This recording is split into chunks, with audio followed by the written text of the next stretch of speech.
ID card ও passport বানানোর কাজ করা হালাল নাকি হারাম? আইডি কার্ড বা পাসপোর্টের কাজ, অর্থাৎ কারোর আইডি কার্ড পাসপোর্ট লাগবে, সেটার জন্য কাগজপত্র রেডি করলেন, অনলাইনে ফর্ম ফিল আপ করে দিলেন, এসব কাজ টাজ করে আপনি ফি নিলেন, এটা জায়েজ আছে।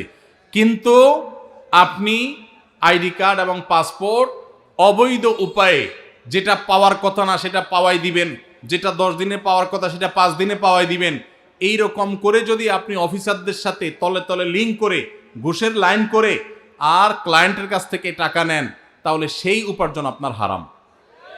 কথা কি বুঝাতে পারছি? একটা হলো যে আপনার একটা দোকান আছে, কম্পিউটার দোকান আছে, নেট সার্ভিস আছে, আপনি অনলাইনে ফর্ম ফিল আপ করে দিলেন, কাগজপত্র আগায় জোগায় দিলেন, এটার জন্য ফি আপনি 2000 4000 আপনি নিতে পারবেন।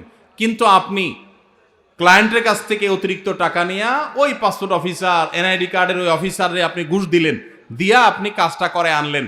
এই ঘুষের কারবার করে অবৈধ কাজ করলেন, আগের দেরির কাজ আগের করাইলেন, লাইন ব্রেক করাইলেন, নানামুখী যে শয়তানিগুলো আমাদের দেশে হয়, অবৈধ কাজ হয়, এগুলোর জন্য যদি টাকা লেনদেন করেন তাহলে আপনার এই ব্যবসা হালাল হবে না।